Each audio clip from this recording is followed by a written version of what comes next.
자, 지난 시간에 일기기호 어떻게 그리는지 그 콩나물 같이 생긴 거요. 그거 알아봤고, 그 다음에 단열 변화, 단열 변화를 알아보면서, 고기압일 때는 상승기류, 하강기류가 형성되면서 단열 변화에 의해서 단열 압축이 되면서 날씨가 맑아지고, 저기압일 때는 그 상승기류가 형성이 되면서 단열 팽창에 의해서 구름이 끼는 흐린 날씨가 된다. 이런 거 말씀을 드렸었어요.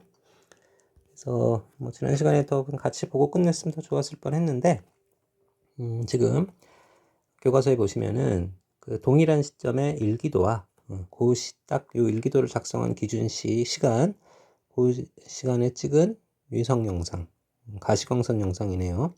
그럼 이 일기도 작성은 낮 시간에 기준으로 작성이 된 거죠. 두 개를 같이 비교를 해보면 지금 여기 구름이 많이 낀 지역 여기 기압이 어떻게 돼 있어요? 저기압이죠 역시. 그 다음에 우리 동해 고기압이 형성되어 있으니까 동해는 날씨가 맑고 그다음에 이쪽 저기압을 중심으로 또 구름이 많이 껴 있고 그리고 지금 봅시다. 얘가 20 헥토파스칼짜리 등압선이죠. 그 다음에 얘가 1016 헥토파스칼짜리 등압선. 그럼 요거는 또 어떤 등압선일까? 몇 짜리 등압선일까? 지금 4가 줄어들었단 말이야. 이쪽으로 갈수록. 그러면 얘는 또 다시 1012 헥토파스칼. 그죠? 얘는 1012 헥토파스칼.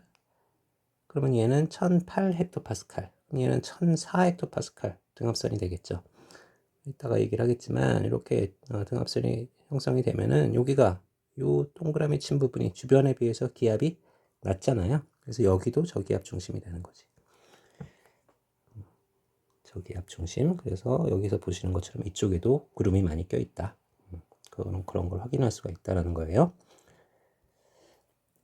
자, 지금 여기 이런 식으로 꾸불꾸불 둥글둥글하게 그려놓은 게 뭐야? 등압선이라는 거죠. 등압선. 일기도에서 이제 가장 많이 일기기호와 함께 가장 많이 눈에 띄는 건데, 오늘 본격적으로 고기압과 날씨 들어가기 전에 등압선 얘기 좀 할까요?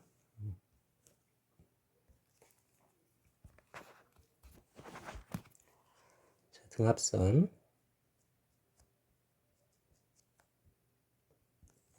기압이 같은 지점들을 연결해 놓은 선이겠지.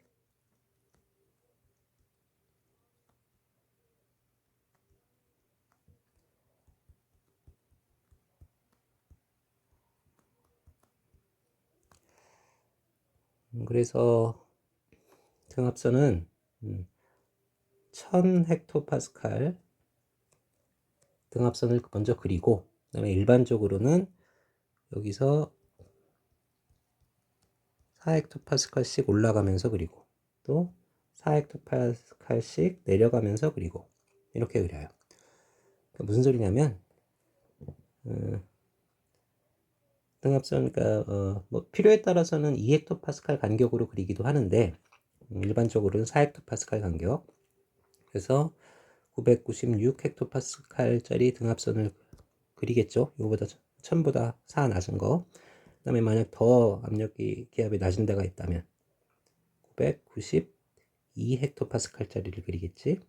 그 다음에 뭐 1000 헥토파스칼짜리 만약 더 낮은 데가 있다면 988 헥토파스칼짜리 등압선을 그릴 거고 그다음에 1000 뭐 그릴 거고 얘보다 더 높은 등압선은 압력이 더 높은 등압선은 1004 헥토파스칼짜리 1008 1012 이런 식으로 4 헥토파스칼 간격으로 그린다. 알아두시고 첫 번째. 그다음에 두 번째 등압선은 패곡선의 형태로 그려져야 돼요. 첫 번째가 4 헥토파스칼 간격이었다면 두 번째는 패곡선. 패곡선이란 건 뭐야? 닫혀 있는 곡선이라는 소리죠. 어딘가에서 시작했으면은 반드시 이렇게 끝나야 된다. 그리고 가급적이면 이렇게 매끄럽게 그려준다. 그리고 뭐 예외가 되는 경우는 나중에 이제 배울 건데 이런 전선이라는 게 있어요. 한랭전선, 원난전선 하는 이런 전선에서는 등압선이 이렇게 살짝 꺾이기는 하는데 이건 좀 예외적인 경우고 패곡선의 형태로 그려준다. 그럼 또 이런 의문이 생기겠죠. 지금 닫힌 곡선이어야 한다고 했는데 얘 같은 경우에는 안 닫혔잖아. 뻥 뚫렸잖아. 그거는 우리가 요 영역의 지도만 보기 위해서 잘라놔서 그런 거고, 만약에 이걸 더 확대해서 그렸다면, 더 열어놓고 그렸다면, 확신은 못하겠지만 어떤 식으로 닫혔는지는 모르겠지만은 아마도 뭐 이런 형태로 해서 패곡선의 형태로 나타납니다. 패곡선의 형태. 그리고 뭐 당연한 얘기겠지만 여러분 뭐 등고선도 많이 봐왔으니까 알잖아요. 등압선끼리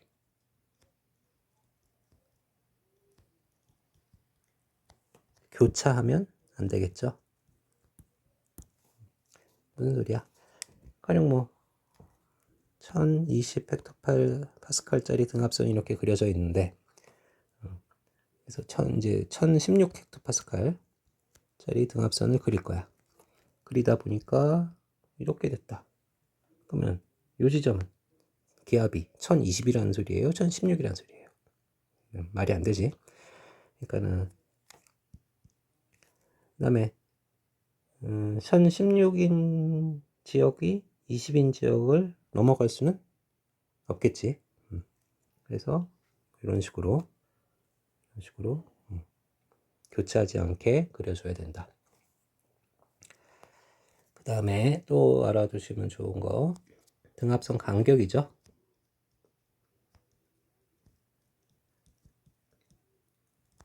등압선 간격이 이렇게 넓게 형성이 되면은, 또 좁게 형성이 되면은 어떤 차이가 있냐?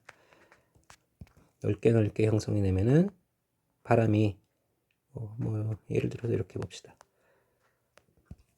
얘가 1012, 얘가 1008, 얘가 1004 헥토파스칼짜리 등압선이었다고 칩시다. 얘도 1012, 8, 1004 헥토파스칼. 그러면 기압은 12부터 4까지 똑같잖아요. 어떤 차이가 있냐? 여기서는 풍속이 낮아지고 여기서는 풍속이 빨라진다.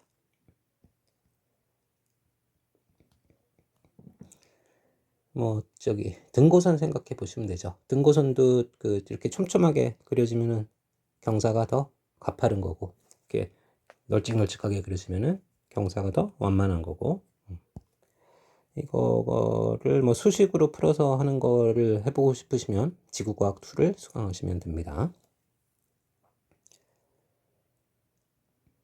자, 그래서 기회가 되면은 이걸로 등압선도 직접 한번 그려볼 수 있는데,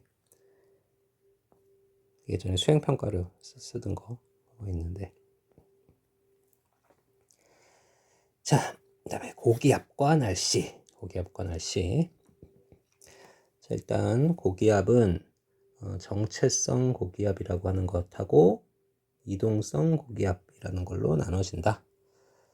정체성 고기압은 한 자리에 머물러 있으면서 수축, 확장 하면서 주위 지역에 영향을 미치는 규모가 큰 고기압이고, 이동성 고기압은 정체성 고기압에서 떨어져 나와서 이동해 가는 규모가 작은 고기압이다.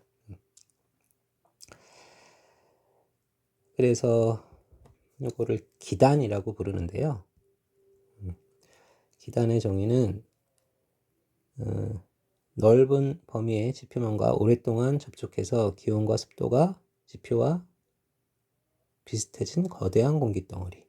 그래서 온도 분포가 대체로 비슷하고, 그러니까 지금 두 가지 물리량을 갖고 보는 거죠. 온도하고 습도. 두 가지 측면을 보는데, 땅이 어떤 땅이냐. 그러니까 뭐 그 밑에 바다가 있을 수도 있고요. 땅이 어떤 땅이냐, 혹은 밑에가 어떤 바다냐. 그거에 따라서 기단의 성격이 달라져요. 그래서 우리나라에 영향을 주는 기단들은 크게 이렇게 4가지. 시베리아 기단, 시베리아 기단, 오호츠크 해기단, 양쯔강 기단, 북태평양 기단. 그러니까 요 기단 그림, 요 동그라미 타원으로 된 거 빼내고 나면 그 밑에 있는 지역 이름이 시베리아, 오호츠크 해, 북태평양, 양쯔강 이렇게 되는 거예요. 참 그 불운하게도 나한테는 좋지만 나한테는 시험 문제 낼 거리가 많이 생겨서 여러분한테는 참 불운하게도 지금 네 가지가 성격이 다 다르죠. 지금 기단에서 우리가 생각해 봐야 될 그 물리량이 어떤 거라고 그랬어? 온도하고 습도라고 그랬잖아요. 그래서 우리나라를 중심으로 해서 우리나라의 서쪽은 밑에 기단의 밑에 땅으로 돼 있어. 그래서 건조한 기단이야. 건조한 기단. 반면 우리나라를 기준으로 우리나라의 동쪽은 바다가 있으면서 그럼 바다에서 수증기가 많이 들어오니까 기단이 습기가 많은 기단이 되겠죠. 다습한 기단이 돼요. 그 다음에 우리나라를 기준으로 북쪽은 상대적으로 추운 한량한 기단이고 남쪽은 상대적으로 따뜻한 온난한 기단이 돼요.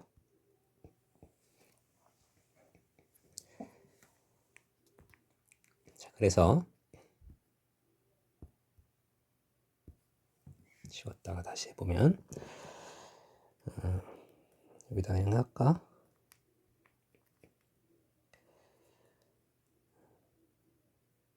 자, 건조하다, 다습하다. 건조 기단은 표현할 때 대륙성 기단이라고 하고 그다음에 다습한 기단은 해양성 기단이라고 불러요. 그래서 기호로 그 기단을 기호로 표현할 때 대륙성 기단은 소문자 C, 해양성 기단은 소문자 M을 써요. 이거는 뭐 컨티넨트 거기서 따온 말이겠죠. 대륙. 해양성은 M은 머리인에서 따온 말이겠지. 자, 그 다음에 한량한 기단하고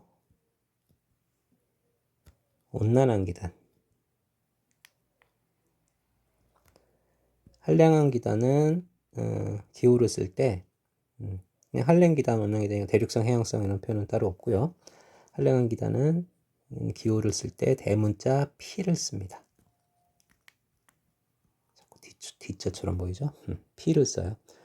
이거는 폴라, 극지방의 뭐 이런 뜻의 폴라, 거기서 따온 말이고 그다음에 온난한 기단은 T자를 써요.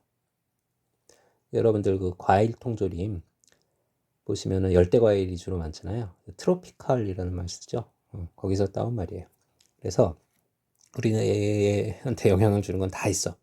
대륙성 기단은 성격상으로 건조한 기단이면서 시베리아 기단은 건조한 기단이면서 차가운 기단이고 오츠케 기단은 해양성 다습한 기단이면서 차가운 공기 성격을 갖고요.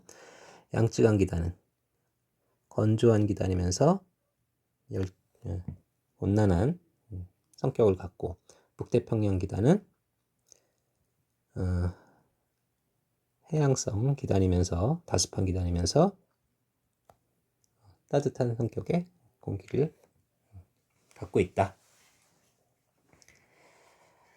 그러면 우리나라 겨울에는 시베리아 기단이 확장이 되거나 혹은 시베리아 기단에서부터 바람이 불어오면서 겨울을 맞게 되는 거고 그래서 우리나라 여러분 산불 같은 거 보통 그 문제가 되는 게 어느 시간이에요? 어느 계절이야? 그죠? 겨울철에 산불이 특히 위험하다고 많이들 얘기하죠. 그때 뭐 산에 가서 불을 피우는 일도 많겠지만 그거보다는 공기가 대체로 건조하기 때문에 습기가 많으면 산불이 좀 덜 번질 텐데 그 다음에 우리 여름 어때요? 더운 것도 더운 거지만 되게 습하단 말이지. 그거는 왜 그래? 여기 있는 북태평양 기단이 세력이 확장이 되거나 혹은 여기서 우리나라 쪽으로 바람이 불어 들어오면서 이 고온 다습한 공기가 들어오는 거죠. 오늘 정리 좀 해볼까?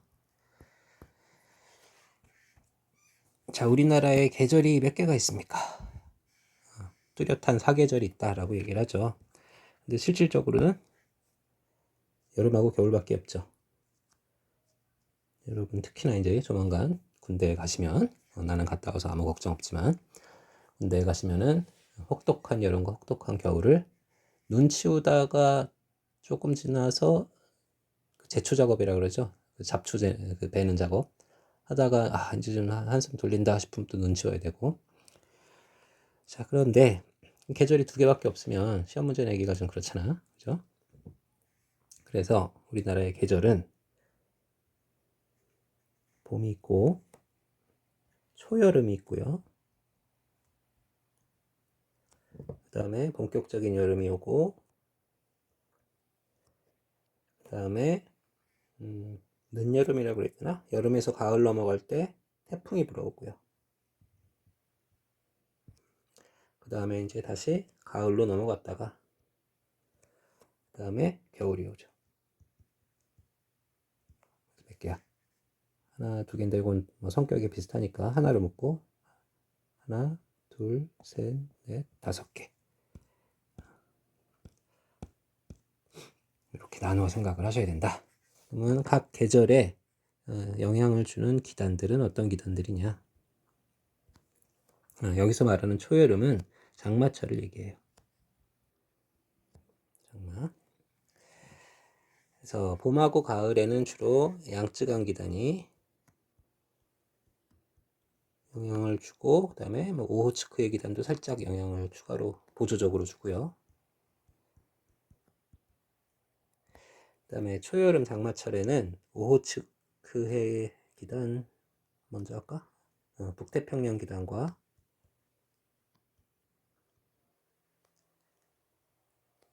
오호츠크해 기단이 서로 밀고 당기고 하는 거예요.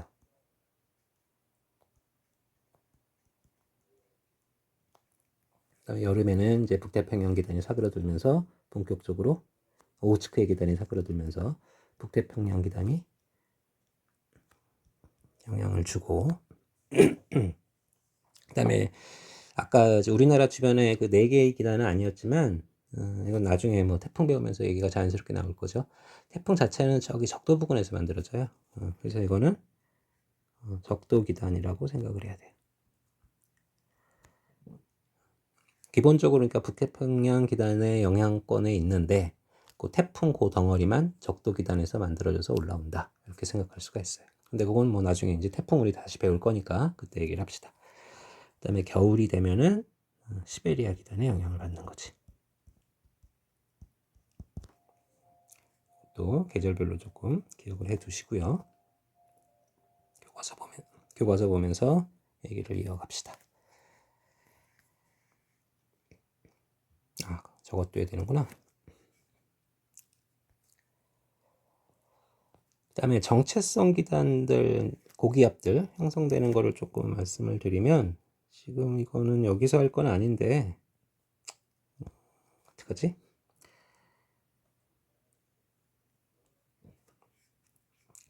얘기 나온 김에 좀 하고 가죠 뭐. 여기 이렇게 적도가 있고 어이, 왜 이래?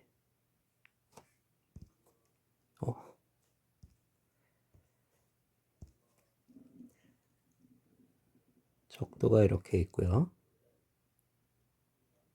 적도는 위도가 0도죠. 그 다음에 북반구 쪽에 30도, 60도,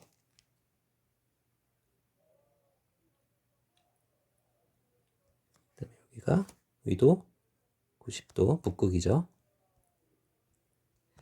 남반구 쪽에도 30도, 60도, 남극 이렇게 있을 거고. 자, 근데 여기서 이제 대기대순환이라고 하는데요. 1학년 때 했나? 적도는 태양열을 많이 받아서 지면 온도가 뜨겁겠죠. 그래서 일단 공기들이 열을 많이 받아서 위로 상승을 해. 그래서 이건 무한정 갈 수 있는 건 아니고 대륙권까지만. 그 다음 성층권은 또 온도 분포가 다르니까. 그럼 어떤 그 벽에 막힌 셈이 되죠. 그래서 천장에 유리천장 같은 거에 막힌 셈이 되지. 그래서 공기가 이렇게 이동을 해요. 흘러가다가 그 전향력이라고 하는 힘이 있어요.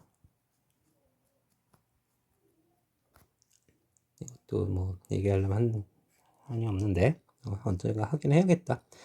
북반구에서는 전향력이라는 힘이 작용을 해서 원래 운동 방향의 오른쪽으로 점점 이 방향을 틀어주게 만들어. 그럼 여기서는 이렇게 칠판 속으로 들어가는 바람의 흐름이 생기겠죠. 일단 그렇고 거기까지. 그 다음에 북극은 추우니까 공기가 이렇게 흘러 들어오겠지. 그러다가 지면을 만나면 이렇게 퍼질 거고. 그 다음에 얘도 이제 여기서 뱅글뱅글 여기로 튀어나오고 지구를 뱅글뱅글 돌겠죠. 그러다가 이제 식어서 기운 빠지면 내려오고 해서 퍼지고 또 둘이 만나서 위로 올라가고 이런 식의 세 개의 순환고리가 나타나요. 그랬을 때 고기압은 전향력 얘기는 이따 좀 다시 하고요.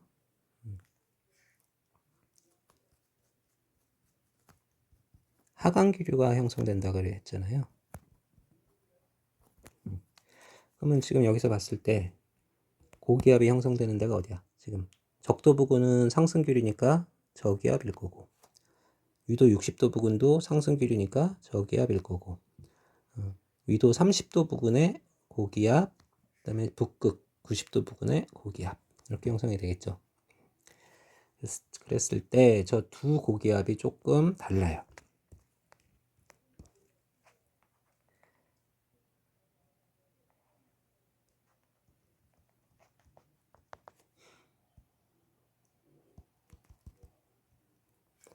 자, 이쪽을 위도 30도 부근이라고 치고 이쪽을 위도 90도 부근이라고 칩시다. 그래서 이건 단면이에요. 단면을 볼 건데 자, 이쪽은 공기가 계속 저기가 하는 이유가 뭐라고 그래야 되나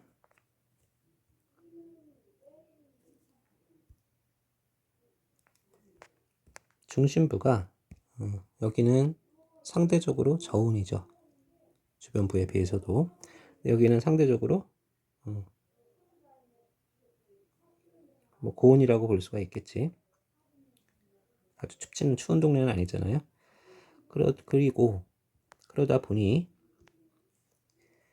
지금 여기는 기본적으로 계속 공기들이 하강을 해요. 순환에 의해서. 그러면 등압면이 어떻게 형성이 되냐? 이런 식으로 형성이 돼.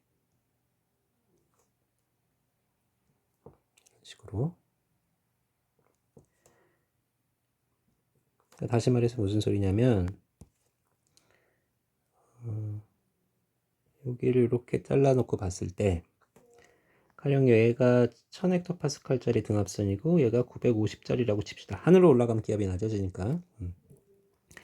그러면 지금 이 부분은 1000헥토파스칼보다 기압이 높고 이 부분은 1000이고 주변은 950까지 떨어지는 거잖아요. 이런 식의 등압면 이게 형성이 된다. 반면에 지금 위도 90도 같은 경우에는 여기가 고기압이 됐던 이유가 뭐냐면 여기가 주변보다 특히 추워서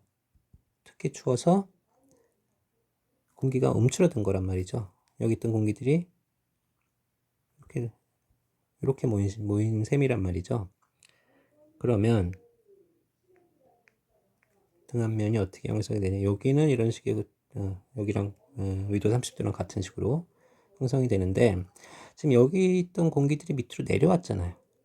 추워서 움츠러드느라고. 그러면 여기는 공기의 입자수가 더 오히려 주변보다 줄어든단 말이지. 그래서 여기서는 등압선이 이런 식으로 형성이 돼요.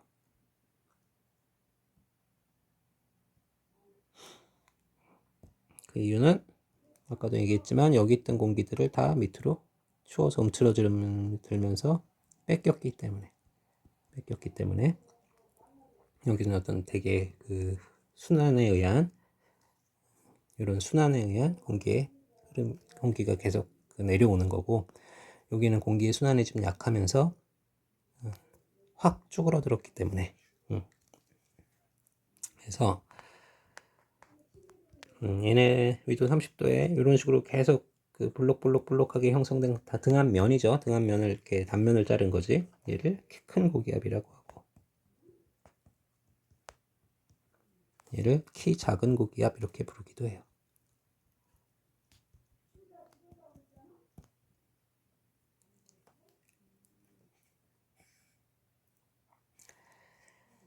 자, 이것도 알아두시고, 그다음에 뭐 전향력 얘기 나왔으니까 전향력 얘기 나온 김에 그 얘기도 합시다.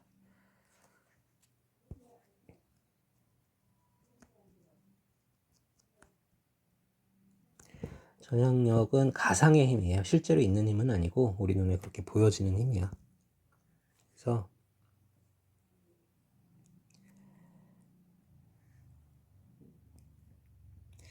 자, 두 친구가, 이거는 이제 지구를 위에서 내려다본 거예요. 그래서 여기가 북극이야. 왼쪽 것만 일단 봅시다. 두 친구가 북극 탐험을 이제 갔어요. 갔는데 저기 적도 부근에는 동그란 선이 적도가 되겠지. 적도 부근에는 나무가 한 그루 서 있었고, 근데 한 친구가 계속 깐족됐어. 그래서 같이 갔던 친구가 그 친구를 발로 뻥 차버렸어요. 근데 이 친구가 또 그 마음이 약해서 이쪽으로 차버리면 어떻게 돼? 우주미아가 돼버리잖아요. 그러니까 우주미아가 되게 놔둘 수는 없다. 그래가지고 어떻게 했냐면 저기 적도 쪽에 나무가 있으니까 그 나무를 맞춰서 떨어뜨리자. 지구를 벗어나지는 않게 하자라는 생각으로 나무를 향해서 찼어. 자, 근데 문제는 뭐냐? 그 친구가 요만큼, 그 친구가 요만큼 날아가는 동안 지구가 가만히 있나요? 가만히 있지 않고 이 방향으로 자전을 한단 말이지.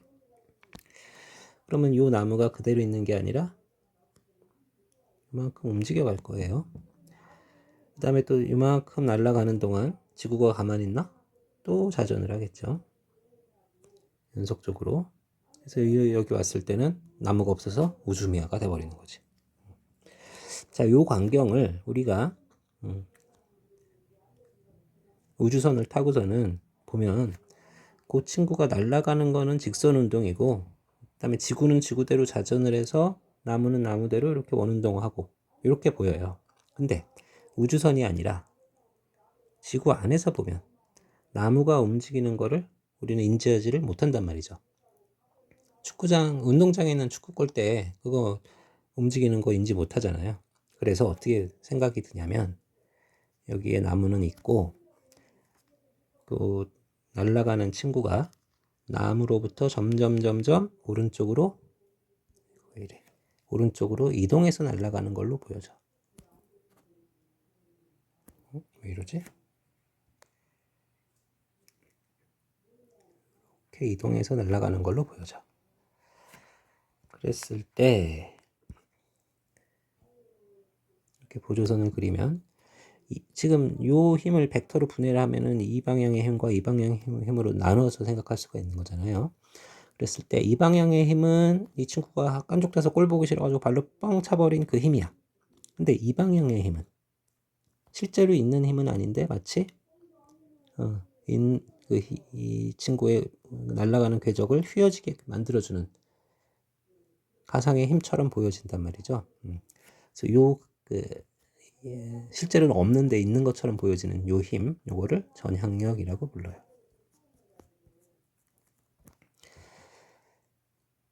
지금 요런 식의 사고 실험은 사실 맞는 건 아니야. 맞는 건 아니고, 오히려 여기서 적도에서 극지방으로 하면은 얘가 또 왼쪽으로 휘어지는 듯한 그런 모습이 보여지는데, 그 전향력을 가장 간단하게 설명할 수 있고 알기 쉽게 설명할 수 있는 방법이라 이 방법을 써요. 자, 그래서 어쨌든 정리하면 전향력은 북반구에서는 원래 운동 방향의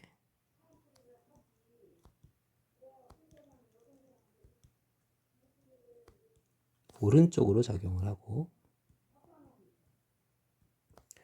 남반구에서는 원래 운동 방향의 왼쪽으로 작용을 해요. 왼쪽으로. 그래서 그 영향으로 지면에서 바람이 형성될 때 북반구라고 하고 남반구라고 합시다.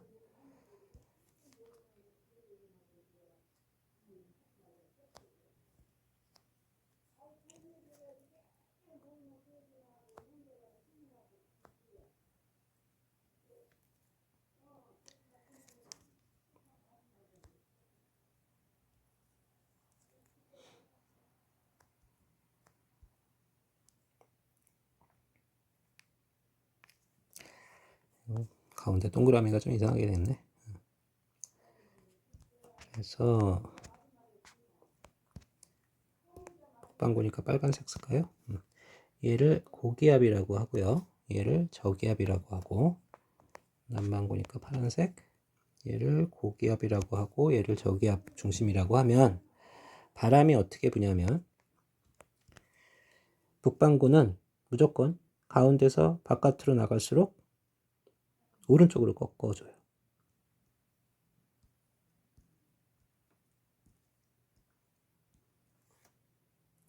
아니다.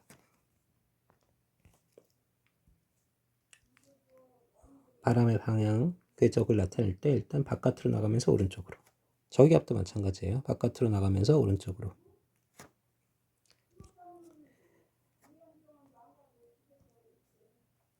바깥으로 나가면서 오른쪽으로.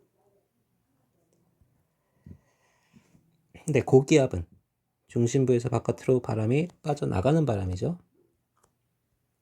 저기압은 안쪽으로 들어오는 바람이죠. 그 다음에 남반구는 바깥으로 나가면서 무조건 왼쪽으로 꺾어요.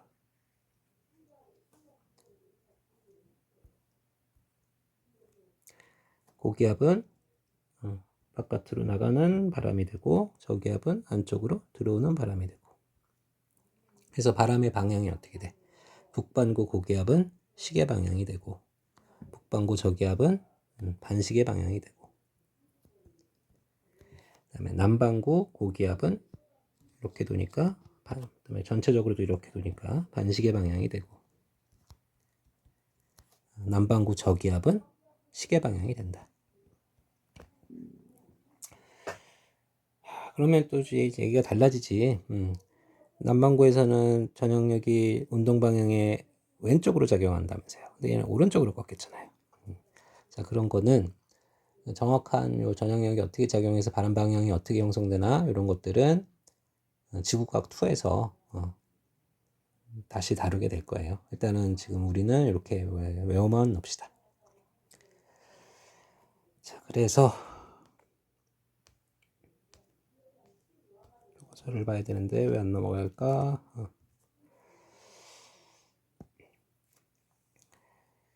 각 계절별 일기도의 특징을 보시면 우리가 원치 않는 대로 바람은 불어요. 일단 여름하고 겨울을 두 가지만 딱 생각을 해보면, 여러분이 이제 조만간 군대를 가야 된단 말이야. 그러면은 새벽에 보초근무를 쓰러 나가야 된단 말이죠. 혹은 한낮에, 여름에 한낮에 보초근무 쓰러 나갔어. 습도는 높아. 응? 그러니까 북태평양 기단의 영향을 받는 거잖아요. 그러니까 여기서 뜨겁고 습도 높은 바람이 자꾸 불어와. 그러면은 저기 뭐야,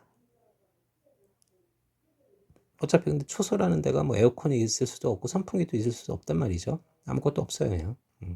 그거 뭐 에어컨 켜고 선풍기 켜고 막 그러면은 난로 있고 그러면은 그 초소의 위치가 알려지는 거잖아요. 그러니까는 초소는 위치가 알려지면 안 되기 때문에 아무것도 없단 말이야. 그러면 뭐라도 바람이라도 좀 불어줬으면, 바람이라도 좀 싱싱 불어서 시원하게 해줬으면 하는 생각이 들 텐데, 자, 여름철 등압선 간격 봅시다. 널찍널찍하죠? 아까 등압선 간격이 넓으면 어떻다고 그랬어? 바람의 세기가 약하다고 그랬죠. 그래서 여름철기도 등압선 간격이 넓으면서 이렇게 북태평양 기단 쪽에 고기압이 위치하고 있고, 상대적으로 시베리아 계단 쪽에 저기압이 위치하고 있으면 여름철 일기도예요. 반면 겨울에는 뭐 체감온도 영하 40도 막 이런단 말이죠. 초소에 벽은 있어서 바람은 당장 막을 수는 있지만 초소까지 오고 가고 하면서 좀 따뜻했으면. 근데 뭐 군복이 어떤 기능성 의류들 파는 거 나오는 광고 그거에 정반대예요. 잘 해지고 비 다 새고 막 그래. 그러면은 뭐라도 바람이라도 좀 안 불어줬으면 덜 추울 텐데. 근데 등압선 간격 어때요? 겁나게 촘촘하죠. 그래서 겨울에는 바람이 아주 세게 분다. 그래서 그 다음에 이쪽에 시베리아 기단 쪽에 고기압이 위치하고 있죠. 그다음에 약간 그다음에 이 동해 쪽으로는 저기압이 위치하고, 그다음에 예전에 이건 약간 뭐 자연 상태니까 늘 여기 우리가 시베리아라고 생각하는 쪽에 고기압이 위치 안 하고 어디에도 고기압이 어디까지도 내려오냐면 여기까지도 내려올 때도 있어요. 그러니까 어떤 일기도에는 여기에 고기압 표시가 돼 있어. 그리고 등압선 간격 되게 촘촘하고. 그랬을 때 여러분 선배들이 어디에 낚였냐면 그냥 막연히 여긴 중국, 그러니까는 양쯔강기단 이렇게 생각을 해서 봉가을이라고 생각을 한 거야. 근데 실제로 양쯔강의 위치가 우리나라 남쪽 끝보다 뭐 구글 지도 같은 거 찾아보시면 남쪽 끝보다 더 남쪽에서 흐르는 강이에요.